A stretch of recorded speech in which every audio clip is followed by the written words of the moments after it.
I didn't light the candles. Ava didn't wait for them. She rose at our father's birthday dinner, lifted her glass, and said, "I'm the only one with access to the accounts." Laughter followed, the soft kind people use when they want to feel safe. Dad didn't laugh. His fingers trembled against the linen. No one else noticed. I didn't correct her. I held still, letting the bank's earlier call press its cold thumb on my ribs. We were seconds from something cracking. "My name is Lina. Growing up in our house meant learning to vanish without leaving your chair." Ava dazzled. I steadied. She performed. I reset the props. People mistook my quiet for shyness. The real reason is simple. Peace in our family ranked above truth. When Ava glowed, we pretended it warmed us. When Mom said, "Everything's fine," we rehearsed that line until it sounded natural. If Dad hesitated over a bill, I glanced away, then showed up later with tea, a pen, and time. Last autumn, small slips began surfacing.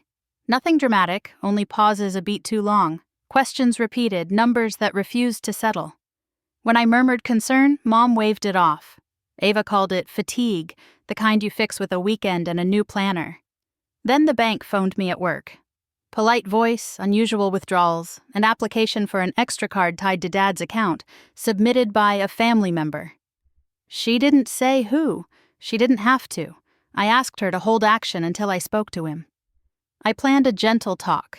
Ava's toast made it loud. Dad studied his napkin's creases. I exhaled and decided enough. The restaurant loosened, coats lifted, chairs scraped, applause fading.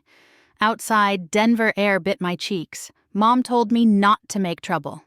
Ava linked her arm through Dad's and promised to finish the paperwork tomorrow. He flinched. At home, I spread folders under the lamp. Statements, notes, a form for a secondary card. Dad's shaky signature appeared twice. Ava's loops appeared elsewhere. Dates clustered like bruises. Resolve slid over me when fear burned off. I slept with my phone on the table. Morning. I reached Dad's house before Ava. He opened the door and said, "Did we talk about something I can't remember?" His eyes carried shame. "We will," I said. Car doors, heels. Mom and Ava swept in carrying a thick folder and certainty.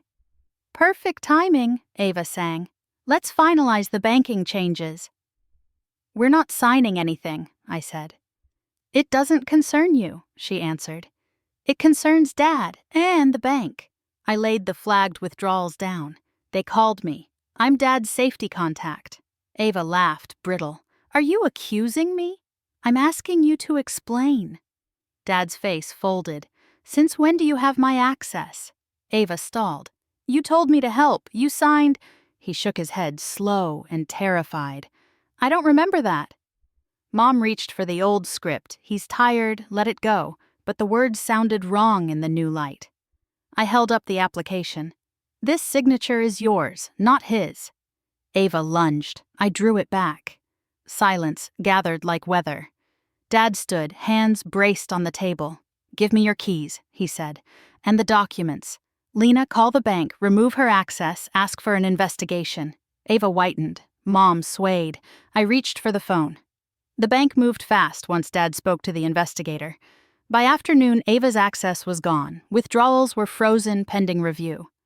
Dad watched the hold message and sagged, as if a weight slid off his ribs. Mom stood by the sink, twisting a dish towel. She didn't defend Ava. She said, hoarse, "I should have asked more questions." We ate in the quiet kitchen, the clock arguing with the fridge. Between bites, I mapped what came next. Autopays consolidated, passwords stored, a daily checklist in large print. Dad traced the columns with a finger, nodding at each box like footholds. When dates confused him, I said, "We'll do it together." He exhaled. Ava didn't come back that day. She texted, "I need space." He typed and retyped, then set the phone face down. "Space is mercy," he murmured. Days stitched into weeks. The house relearned honesty. We practiced small rituals, tea at 4, mail triage at 5, news at 6. Sometimes Dad forgot a name and then remembered the story around it. I didn't correct the names. I kept the stories. One evening he found the unlit birthday candles in my purse. "Light them now," he said. Late is still true. We set them in a slice of store cake. Wax pooled and sweetened the air. He closed his eyes and wished for clarity enough. Mom squeezed my hand. "Thank you," she whispered, not for being right, but for staying.